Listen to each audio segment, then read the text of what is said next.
pegaram muito, muito pesado com o Lula da Silva. Então, além dessa, eu vou trazer outras várias informações, mais uma bomba que o Lula está preparando para o povo brasileiro. Mas é assim, gente, é de uma perversidade sem tamanho. Gente. Vocês acham que tá ruim, que a situação tá triste aqui no Brasil, que o povo tá revoltado? Agora é que o povo vai ficar furioso e revoltado com essa bomba que acabou de ser anunciada pelo governo Lula. Eu vou trazer aqui também. Além dessas outras várias informações, rapidamente, só não esqueça de se inscrever no canal, ativar o sininho das notificações e compartilhar o vídeo o máximo possível que vocês puderem.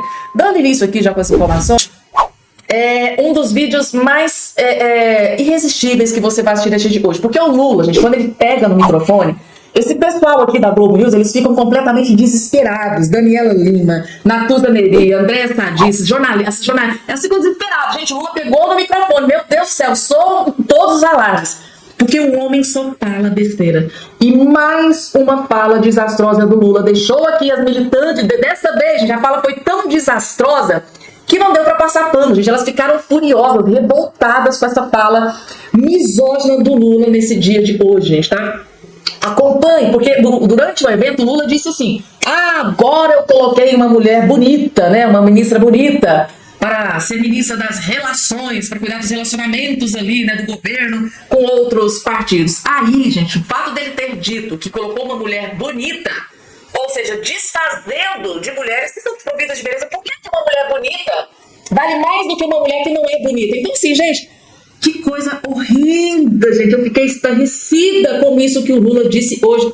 E eu estou aguardando. Cadê a Janja, que é a defensora, né, protetora das mulheres? Porque aqui a Globo News detonou o Lula sem dó nem piedade. Eu faço questão de trazer o vídeo pra vocês. Eu juro, assim, eu fico estarrecida, não tem outra palavra. Speechless, né? Porque assim, não é possível. Como que isso desqualifica a mulher, que é Gleisi Hoffmann, qualquer deputada que fosse, estivesse nesse lugar, ela está lá pelos méritos dela como profissional. Você pode concordar, pode discordar, pode não gostar do trabalho de Gleisi, é de oposição, tá tudo certo. Mas ela está lá porque o presidente da República acha que Gleisi atende aos critérios de articuladora política, de fazer alianças, de conversar com o presidente da Câmara, conversar com o presidente do Senado. Desculpe o meu tom, eu sei, eu fico indignada, Flávia. Mas porque é impossível você não ficar indignada. A gente está em 2025, pelo amor de Deus. Não é possível, não me venha com essa conversa de outra geração. Não tem espaço para isso, Flávia. Eu juro, assim. Detonou, mulher ficou o quê? Eu fico estarrecida, não tem... Não, gente, é novidade pra Andréa Sadi, as asneiras que o Lula fala, mas não parou por aí não, gente, tá? A outra lá também detonou o Lula sem dó nem piedade, gente, tá? Até a Flor da Globo News, gente, a mulher destruiu, Ana Flor da Globo News destruindo o Lula por causa dessa fala misógina. Isso porque a Nízia Trindade, tá? A ministra que foi enxotada pelo Lula, descartada pelo Lula, usou essa mesma palavra, né? Misógina no governo Lula. Mas aqui, gente, esse comentário aqui, gente, se o Lula ver esse comentário aqui, meu Deus, o homem vai ter um infarto. Vejam só. Andréa, a Roniara Castilhos, que está comigo aqui, nossa editora, viu a minha reação quando eu li essa matéria. Isso é indesculpável, não se pode aceitar. E fica o recado, não é elogio chamar de mulher bonita alguém que está num lugar para cumprir um papel profissional. A Gleisi, assim como qualquer mulher profissional, será julgada pelo papel dela na articulação política, pelas entregas que fizer, não porque é bonita ou não é bonita. Então é inaceitável, isso é algo que traz um cansaço para as mulheres que lutam anos a fio, porque estão num papel em que não interessa se é bonito ou não, estão num papel pelo trabalho que entregam. Então não dá para um presidente fazer uma fala desse tipo, não em 2025, não há muito tempo. Então realmente, olha, é bem difícil ouvir esse tipo de comparação, porque a Gleisi fica exposta. Eu imagino que nem um risinho de canto de boca dá para dar nessa circunstância. Ela não está ali por ser ou não ser bonita, não está envolvido no papel dela e com certeza qualquer homem que hoje tem que ocupar um papel importante como interlocutor lá no Congresso de Gleisi Hoffmann, ministra da articulação política, não vai levar em conta se ela é bonita ou não. Isso não faz sentido, não pode ser mais dito.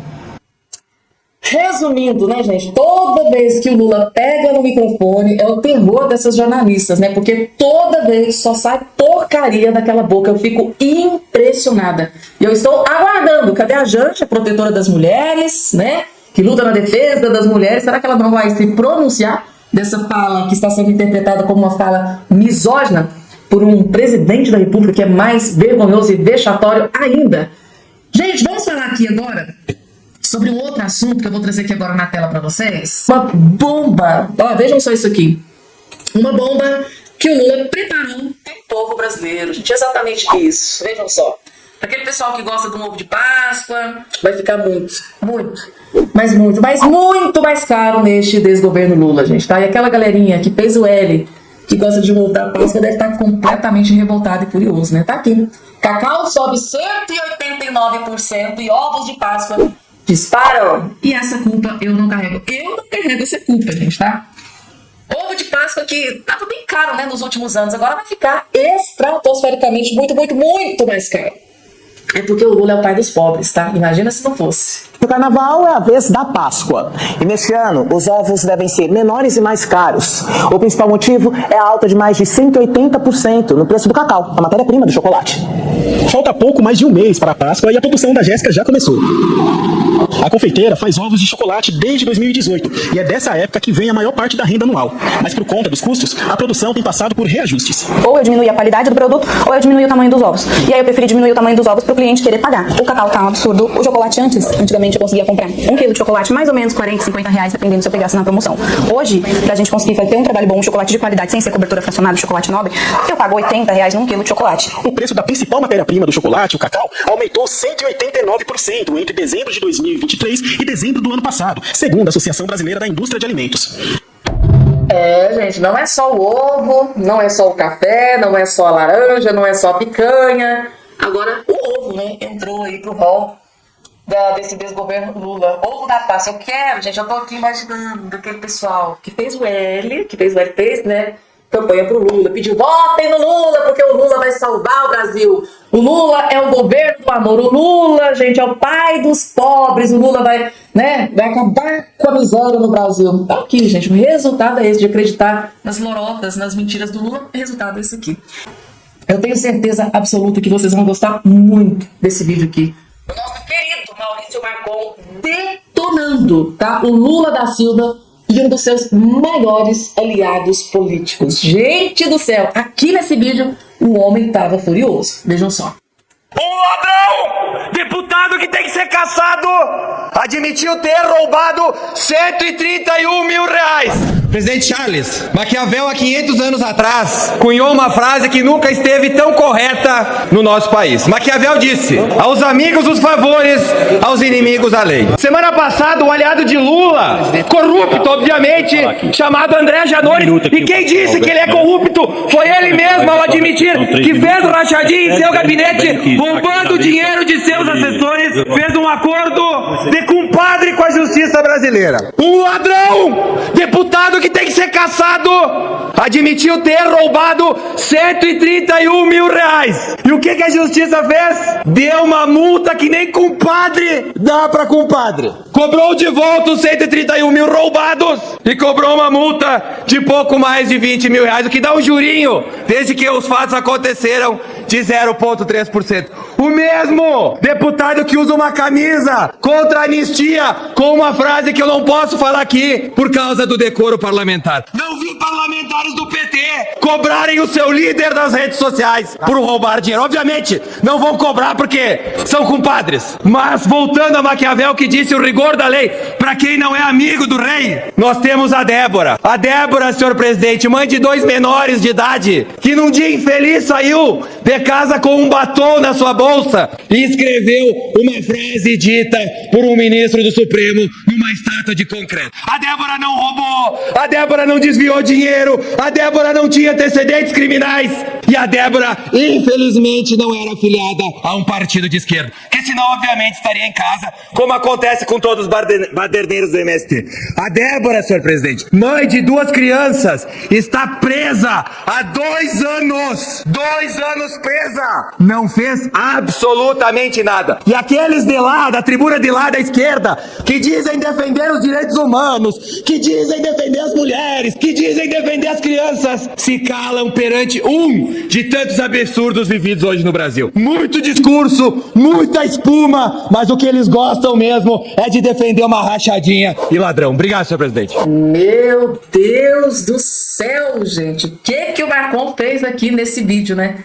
Detonou, tá? O Janones, né? O grande aliado aí do Lula e onde quebra o Lula. Gente, essa questão do Janones, eu vou ser muito sincera e honesta aqui com todos vocês, gente, tá? É o maior tapa na cara da sociedade. O homem pega 131 mil reais, diz que meu nome tava no SPC, porque antes ele não tinha feito, né?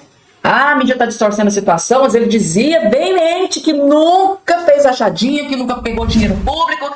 Aí, de repente, ele vai lá, confessa o crime e não acontece absolutamente nada. A contrapartida, nós temos uma mulher que cometeu um crime muito grave, né, gente, tá? Escreveu com um batonzinho, escreveu ali, perdão, mané, e tá pegando 17 anos de cadeia. Essa é a justiça brasileira, gente. Quando a gente conta isso aqui para alguém do exterior, para algum juiz no exterior, né, de outro país, eles ficam perplexos, gente, tá? Quando eu vejo, né, magistrados de outros países que ficam sabendo de toda essa questão do judiciário brasileiro que está acontecendo aqui, quando eles ficam sabendo, gente, tá, da diferenciação, que quando você é de direita, a justiça funciona de uma forma. Quando você é de esquerda, se você é aliado do Lula, então a justiça funciona de uma forma completamente diferente. E o maior exemplo é esse do André Janones, que foi esfregado na cara de todo cidadão brasileiro. É bizarro. O STF muda as regras no meio do jogo pra pegar o Bolsonaro e com um objetivo oculto que eu vou revelar pra você. É isso mesmo, gente. Imagina um juiz que decide mudar as regras de uma partida de futebol no meio do jogo, com ele acontecendo, pra garantir a vitória de um time. Pois é exatamente isso que o STF acabou de fazer. O Supremo decidiu por 7 votos contra 4 que ele pode continuar julgando autoridades mesmo depois dessas autoridades deixarem os seus cargos, contrariando o entendimento que ele próprio tinha adotado em 2018, dizendo que a lei e a Constituição determinavam de um jeito, mas agora, veja bem, não é mais assim. É o tal do foro privilegiado eterno. E qual que é a justificativa para essa mudança repentina? É a mais óbvia, é garantir que o tribunal continue com as rédeas do processo contra o Bolsonaro e contra os outros réus do 8 de janeiro. Só que não é só isso não. Tem um outro objetivo, uma outra finalidade oculta, que é gravíssima e que pouca gente está vendo. É uma carta especial que o STF está colocando na sua manga para aumentar os seus superpoderes. Assiste aqui que eu vou te contar lá no final. E se você acha que essa mudança que você já está vendo foi um jogo sujo do STF contra o Bolsonaro, você não tem ideia do que eles estão preparando para o futuro e eu vou mostrar para você. Então lê comigo aqui essa matéria que mostra essa mudança do entendimento do STF. Olha aí. O STF amplia foro especial e enfraquece a tese da defesa dos denunciados por trama golpista. Novo entendimento muda o entendimento de 2018 e mantém no Supremo a investigação contra autoridades que deixaram seus cargos. Então, gente, já faz tempo que o Supremo tem sob a sua jurisdição o caso de Bolsonaro e dos outros integrantes do 8 de janeiro, mesmo sem que eles tenham foro privilegiado. As defesas já alegavam que o tribunal não tinha competência para julgar esses casos e que os processos deveriam ser enviados para as instâncias inferiores do judiciário. E estão certíssimas as defesas. E por que isso é grave, Deltan? As regras de competência, elas são mais do que regras de divisão de trabalho. Elas garantem que você vai ser julgado por um juiz que a lei já previa que julgaria um fato criminoso antes do fato acontecer. Isso para evitar que seja designado um juiz depois do fato, especialmente para ferrar você. A gente chama esse juiz designado pela lei antes do fato de juiz natural.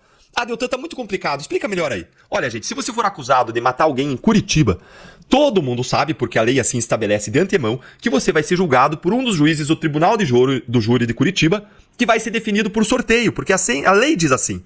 E esse juiz é o juiz natural do seu caso.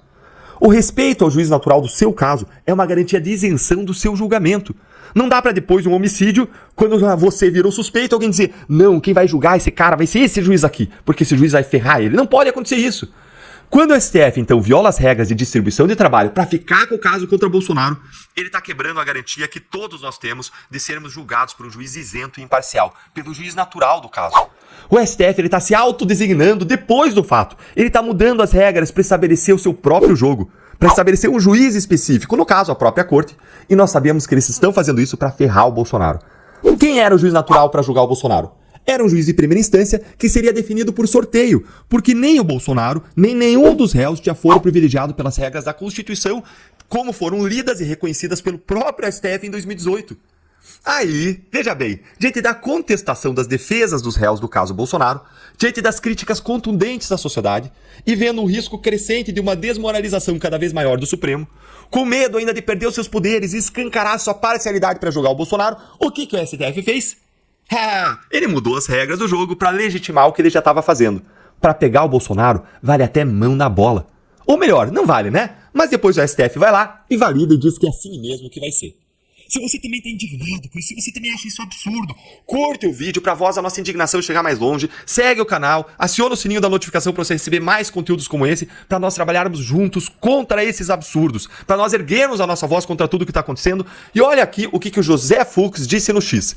Gente, não é o ministro Fux não, tá? É José Fux, que é um colunista do Estadão e é um colunista de economia lá. Olha o que ele disse, a analogia que ele bem fez, descrevendo essa jogada absurda do STF com uma metáfora perfeita. Na linguagem do futebol, o STF decidiu que o goleiro pode pegar a bola com a mão fora da área, sem ser falta, no meio da decisão da Copa do Mundo. Nem a poderosa FIFA teria coragem de mudar a regra do jogo com a final rolando. E ele tá certo, nem a FIFA faria uma coisa dessas, teria coragem de criar uma aberração dessas. As regras têm que ser definidas antes do jogo começar, e não com a bola rolando. O João Mauad, ele também foi preciso lá no comentário que ele fez no X, olha aí. Ele disse: na tirania do judiciário tupiniquim, que eles chamam de Estado Democrático de Direito, vale tudo que os mestres mandarem, até mudar a regra do jogo com ele em andamento. Não temos competência para julgar? Não tem problema. Vamos mudar toda a jurisprudência do STF e adequá-la às nossas novas conveniências. O nome correto disso é casuísmo, mas a mídia amestrada nem liga e noticia esse absurdo com a maior naturalidade do mundo. Que absurdo, gente. Até o celular aqui tá gritando do absurdo que isso aí é. Ou seja, não há mais regras objetivas e previsíveis no Brasil. Não há mais lei. As regras agora elas são moldadas conforme o interesse do STF, conforme os interesses supremos. Como disse o Mauro Cid no áudio vazado espontâneo em que ele falava do ministro Alexandre de Moraes, ele é a lei. Quando isso acontece, você não tem um Estado democrático de direito, porque o direito se torna um instrumento do poder. Você não tem um império da lei, você tem um império de pessoas. O que rege a sociedade não é a legalidade, que determina que todos estejam debaixo da mesma regra, mas é a máxima. Aos meus amigos, os favores. Aos inimigos, a eles sim, a lei. E agora você se pergunta, qual é o verdadeiro objetivo do STF com essa mudança? Você viu que é para pegar o Bolsonaro. Agora existe um objetivo oculto que pouca gente percebeu, que com essa mudança, o STF quer manter o controle sobre os políticos. A decisão do STF hoje tem um objetivo de condenar o Bolsonaro e os seus ministros ali, as pessoas ao redor, os seus corréus, as pessoas envolvidas na trama golpista. Esse é o grande objetivo de hoje. E garantir que isso ocorra rápido e com penas duras. Contudo, isso é só o começo, gente. O STF tem um plano muito maior. Ele está criando e colocando na manga uma carta especial, um super trunfo. A nova regra vai garantir que o tribunal tenha poder absoluto sobre os políticos, independentemente deles estarem ou não em mandato. E quem explica isso com precisão é o André Marsiglia, em um artigo impecável. Dá uma olhadinha aqui. Ele fala: o STF virou patrão do Congresso. O foro privilegiado é utilizado como uma camisa de força para constranger parlamentares a não fazer o seu trabalho de refrear os excessos do STF. O procedimento é simples. Em nome de uma democracia que eles inventaram precisar ser salva, qualquer palavra pode ser ilícita. Qualquer parlamentar pode ser julgado por suas palavras. E agora a cereja do bolo. O julgamento de parlamentares alcançados pelo foro privilegiado poderá ser feito no STF mesmo após o fim do mandato. Ou seja, a corte pode julgar qualquer parlamentar por qualquer coisa, a qualquer momento, tornando o eterno refém do STF, refém de uma espada de Damocles colocada sobre a sua cabeça. É isso aí, gente. O STF, o Supremo Tribunal Federal, deveria ser o guardião da Constituição. Mas, em vez disso, ele está se tornando um órgão de perseguição política, onde as regras são mudadas para atender supremos interesses, para condenar desafetos e para manipular o comportamento dos parlamentares. E não se preocupam nem com mudar as leis de antemão, não, viu? Agora nem para isso eles ligam. Eles mudam as regras e aplicam para o passado. Não gostou? Inquérito nele. Tá incomodando demais? Vamos caçar, vamos deixar inelegível. Eu e os meus 345 mil eleitores sofremos com isso e nós vimos o que eles chamam de democracia, calar a voz do povo. Exatamente o que o Lula acabou de fazer, gente, tá? O Lula não perde uma oportunidade. Parece que ele levanta cedo e fala assim, gente, hoje eu preciso falar, hoje eu preciso atacar alguém, hoje eu vou ameaçar alguém, hoje eu vou falar um monte de besteira, porque não tem lógica. Vejam só esta fala do Lula em direção ao presidente dos Estados Unidos, Donald Trump, gente, tá? E o Donald Trump, horas depois, isso aqui o Lula disse no período da tarde, gente, tá? Ontem, no período da tarde, o Lula disse esta atrocidade, mais uma vez, para vocês verem quanto o Lula se importa com o Brasil, né? Porque o Lula ameaça, né? Manda um recado, manda uma indireta pro Donald Trump e logo em seguida o Trump vai lá e toma uma decisão com sanção para o Brasil. Aí a culpa é do Eduardo Bolsonaro. Mas vejam só o que o Lula fez ontem. Vai continuar gerando emprego, a inflação vai baixar, nós tivemos a maior política tributária que esse país já viu na história e todo mundo vai ganhar, porque nós não queremos o Brasil para nós queremos o Brasil para vocês. E é por isso que eu digo sempre, não adianta o Trump ficar gritando de lá, porque eu aprendi a não ter medo de cara feia. Fale manso comigo, fale com respeito comigo, que eu aprendi a respeitar as pessoas e quero ser respeitado. Ou seja, né, falou o Donald Trump e disse, ó, fale manso comigo. Pra quê, gente? Pra quê cutucar, né, a onça com vara curta? Foi isso que o Lula fez nesse vídeo, tá? Lamentavelmente, ele cutucou a onça, né? O Donald Trump tava lá quietinho no canto dele. Aí, gente, tá? O Lula disse isso aqui no período da tarde, tá? Agora, eu vou ver um monte de jornalistas de esquerda dizendo que a culpa da sanção do Donald Trump no Brasil é culpa, né, é do Eduardo Bolsonaro, que tá indo lá fazendo articulação, que tá lá nos Estados Unidos fazendo reunião com parlamentares americanos.